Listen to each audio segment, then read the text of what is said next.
یہ سرکار کا در ہے، در شاہ تو نہیں جو مانگ لیا اور بھی کچھ مانگ دے سکتے ہیں کیا کہ وہ کچھ دے نہیں سکتے، اس بحث میں نہ پڑ ہوش میں آ اور بھی کچھ مانگ، وہ لوگ جو کہتے ہیں کہ کرم ان کا ہے محدود، ان لوگوں کی باتوں میں نہ آ اور بھی کچھ مانگ، اور اس در پر حسن طلب کا یہ انجام ہوا، جھولی میری بھر بھر کے کہا اور بھی کچھ مانگ، جھولی ہی میری تنگ تھی کیا مانگتا ان سے، وہ تو کہتے رہے مانگ ذرا اور بھی کچھ مانگ۔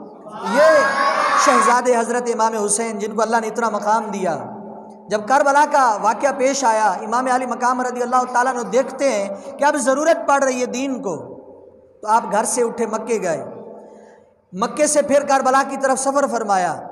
کچھ لوگوں کے دل میں، آج کے جو یزیدی قسم کے کردار کے لوگ ہیں، ان کے دل میں مرور اٹھا کہ نبی پاک صلی اللہ علیہ وسلم کا یہ شہزادہ حضرت حسین کرسی کے لیے گئے تھے، نعوذ باللہ، کرسی کی جنگ کے لیے، ان کو اقتدار چاہیے تھا، یزید سے حکومت لینا چاہتے تھے، اس لیے گئے تھے۔ میں آپ کو ایک حدیث پاک سناتا ہوں، اس حدیث پاک کو غور سے سننا ہے، اس کے بعد آپ کو پتہ چلے گا کہ کیا حضرت امام حسین رضی اللہ تعالیٰ عنہ کو کرسی، صحابی رسول حضرت حذیفہ رضی اللہ تعالیٰ عنہ بیان کرتے ہیں، میرا گھر ویسے تو مدینے میں تھا، میں اکثر نماز مدینے میں پڑھا کرتا حضور کی امامت میں، لیکن کبھی کچھ ایسا ہوا کہ کاروبار کی وجہ سے، کام کاج کی وجہ سے، مصروفیت کی وجہ سے کچھ دن گزر گئے، میں نے حضور کی خدمت میں حاضری نہیں دی، نماز کے لیے مسجد میں نہیں گیا، 4-5 دن گزرے، 7 دن گزرے، جتنے بھی، میری ماں نے ڈنڈا اٹھا لیا، کہا حذیفہ یہ کیا بات ہے، تو حضور کی خدمت میں نہیں جاتا، نبی پاک صلی اللہ علیہ وسلم کی بارگاہ میں حاضر نہیں ہوتا، تو ڈنڈا اٹھا لیا۔ میں فرماتے ہیں میں نے عرض کی امی جان بس میں آج جا رہا ہوں، کام کی وجہ سے، مصروفیت کی وجہ سے تھوڑا پھنسا تھا، آج میں فری ہو جاؤں، مغرب کی نماز حضور کے پیچھے پڑھوں گا۔ اماں نے فرمایا کہ جا حضور کے پیچھے نماز بھی پڑھنا اور میرے لیے حضور سے بخشش کی دعا بھی کروا دینا، جو سے کہو ذرا سبحان، میرے لیے حضور سے بخشش کی دعا بھی کرا دینا۔ حضرت ابو ہریرہ فرماتے ٹھیک ہے امی جان، میں انشاءاللہ آپ کا پیغام حضور کی بارگاہ میں پہنچا دوں گا۔ اب آئے، مغرب کی نماز کا وقت ہوا، حضور کے پیچھے کھڑے ہو کر نماز پڑھی۔ صحابہ کی نمازیں بھی کیسی نمازیں تھی یار، ادھر ہم مسجد میں نماز پڑھتے ہیں، پیچھے اس امام کے اللہ اکبر ہے، ادھر صحابہ فرماتے پیچھے امام الانبیاء کے، کیا پیچھے امام الانبیاء کے، سبحان اللہ، کیسی نماز ہوگی، امام الانبیاء سامنے کھڑے ہیں، حضور کے غلام پیچھے نماز پڑھتے ہیں، حضور صلی اللہ تعالیٰ علیہ وسلم نماز پڑھاتے، قرآن کی تلاوت فرماتے۔ آج ادھر قرآن کا قاری قرآن پڑھتا ہے، لوگوں کے دل نرم پڑ جاتے ہیں، آنکھوں سے آنسو آ جاتے، قرآن سن کر دل روتا ہے، زبان سے سبحان اللہ کی آواز نکلتی ہے، یہ خدا کا کلام ہے، کیا ہے؟ خدا کا کلام ہے۔ وہ صحابہ کی نماز کیسی ہوگی کہ قرآن پڑھنے والا وہی خود ہے جس پر قرآن نازل ہوا، قرآن پڑھنے والا خود وہ قاری ہے جس پر قرآن نازل کیا گیا ہے۔ صحابہ حضور صلی اللہ علیہ وسلم کے پیچھے نماز پڑھی، مغرب کی نماز کے بعد دل میں خیال آیا کہ حضور اپنے گھر کی طرف جائیں گے تو میں پیچھے جا کر سلام عرض کروں گا اور اپنا اور اپنی ماں کا پیغام بھی، سلام بھی پہنچاؤں گا، لیکن فرماتے ہیں کہ حضور صلی اللہ علیہ وسلم نے نماز پڑھی اور نماز کے بعد ادھر ہی اپنی جگہ پر کھڑے ہو کر نفل شروع کر دیے۔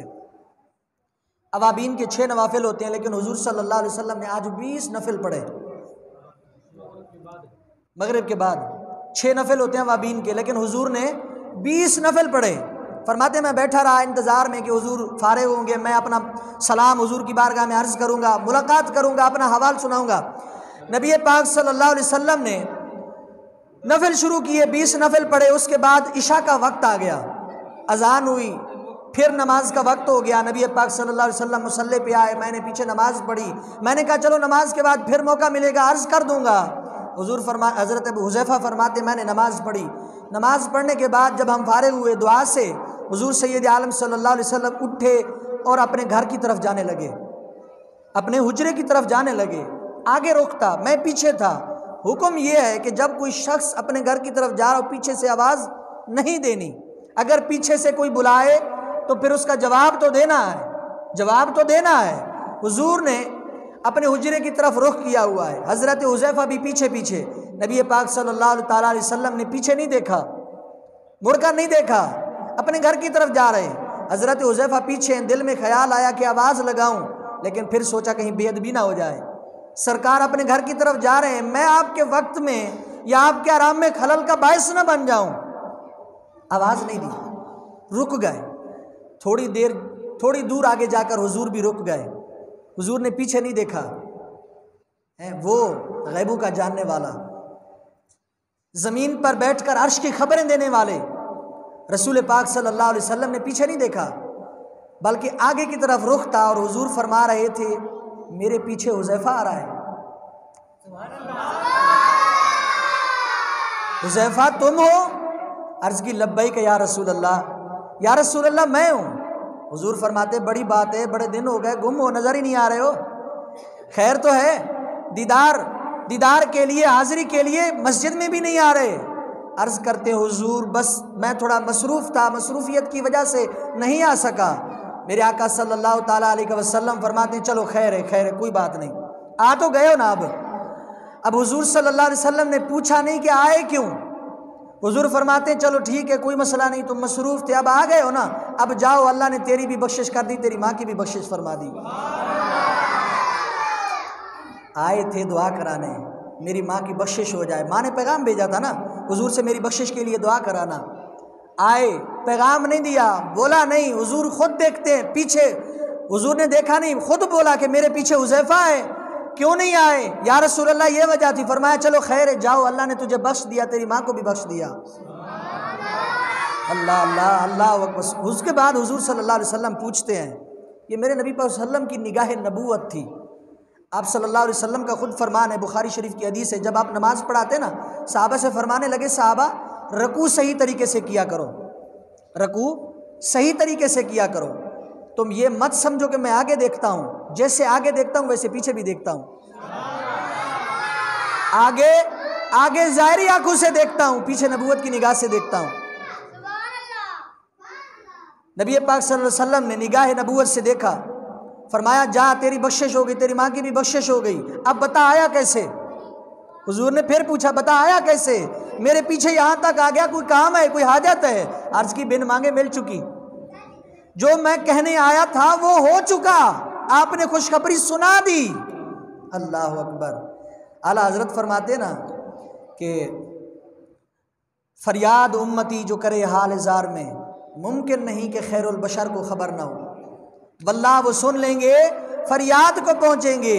اتنا بھی تو ہونا کہ کوئی آہ کرے دل سے، یہ سرکار کا در ہے، در شاہ تو نہیں، جو مانگ لیا اور بھی کچھ مانگ، دے سکتے ہیں کیا کہ وہ کچھ دے نہیں سکتے، اس بحث میں نہ پڑ، ہوش میں آ، اور بھی کچھ مانگ۔ وہ لوگ جو کہتے ہیں کہ کرم ان کا ہے محدود، ان لوگوں کی باتوں میں نہ آ، اور بھی کچھ مانگ۔ اور اس در پر حسن طلب کا یہ انجام ہوا، جھولی میری بھر بھر کے کہا اور بھی کچھ مانگ، جھولی ہی میری تنگ تھی کیا مانگتا ان سے، وہ تو کہتے رہے مانگ ذرا اور بھی کچھ مانگ، وہ تو کہتے رہے مانگ ذرا اور بھی کچھ مانگ۔ حضرت ابو ہریرہ، حضرت حذیفہ فرماتے میرا کام ہو گیا، یا رسول اللہ میری بخشش کی خوشخبری آپ نے سنا دی ہے۔ حضور فرماتے اچھا ٹھیک ہے، اب یہ دیکھو میرے سامنے فرشتہ کھڑا ہے۔ حضرت ابو حذیفہ فرماتے یا رسول اللہ مجھے نظر نہیں آ رہا، لیکن یقین ہے، اللہ مجھے نظر نہیں آ رہا ہے، فرشتہ کھڑا ہے، نظر نہیں آ رہا ہے مجھے، لیکن یقین ہے کہ ہوگا۔ حضور فرماتے بڑی بات ہے، نظر نہیں آ رہا پھر بھی یقین ہے؟ یا کہتے ہیں یا رسول اللہ آپ کے کہنے کی وجہ سے ہم نے رب کو مان لیا،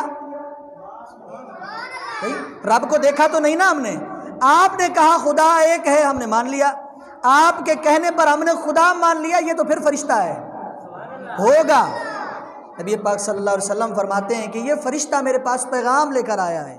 یا رسول اللہ کیا پیغام لے کر آیا؟ میرے آقا فرماتے ہیں معراج کی رات جب ہم اللہ کی بارگاہ میں گئے، ہم براق پر سوار تھے، براق کی سواری بڑی تیزی کے ساتھ جا رہی تھی، اس سواری کی تیزی اتنی تھی کہ جہاں اس کی نظر پڑتی وہاں اس کے قدم پڑتے تھے، ہم تیزی سے گزرے، تمام ملائکہ ہمارے استقبال میں کھڑے تھے، تو یہ فرشتہ بھی ہمارے استقبال کے لیے کھڑا تھا۔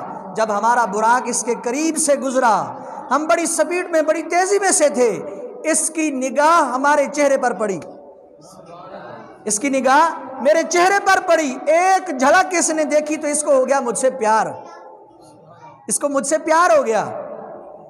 میں واپس مدینے میں آ گیا، اب اس نے اللہ کی بارگاہ میں درخواست پیش کی، اللہ کی بارگاہ میں پیغام بھیجا، اے اللہ تیرا محبوب یہاں سے گزرا تھا، میری نظر اس کے چہرے پر پڑی تھی، تیرا محبوب بڑا سونا تھا، ودوحا کا چہرہ تھا، واللیل کی زلفیں تھیں، رخ مصطفیٰ پر زیارت پڑی، اے اللہ مجھے تیرے محبوب سے محبت ہو گئی ہے۔ اب میں التجا کر رہا ہوں، اے اللہ میری گزارش ہے، میری التجا ہے، میں درخواست لکھی کہ مجھے اجازت دے، میں نے مدینے جانا ہے۔ ہم بھی کہتے نا ہم نے مدینے جانا ہے، عرض کیا اللہ مجھے اجازت دے، میں نے مدینے جانا ہے۔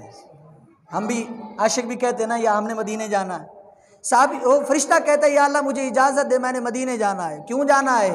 میں نے تیرے محبوب کو دیکھا، مجھے اس سے پیار ہو گیا، میرا دل کرتا ہے میں بھی اسے ملا ہوں، میں بھی اسے ملا ہوں، دیدار کرا ہوں۔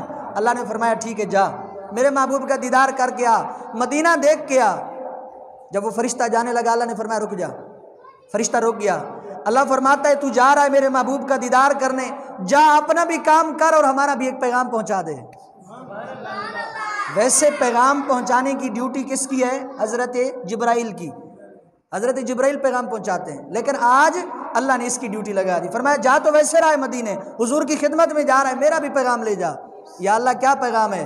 فرمایا میرے آقا صلی اللہ علیہ وسلم میرے محبوب کی بارگاہ میں یہ پیغام لے جا کہ تیری امت تیری نبی کی تیرے آل کی محبت کو کیسے سمجھے گی، میں انہیں یہ مقام یہ عہدہ دے رہا ہوں، یہ شان دے رہا ہوں۔ فرمایا میرے محبوب صلی اللہ علیہ وسلم کو میرا یہ پیغام پہنچا دے کہ اللہ رب العزت نے فرمایا ان الحسن والحسین سیدہ شباب اہل الجنہ، حسن اور حسین جنتی جوانوں کے سردار ہیں۔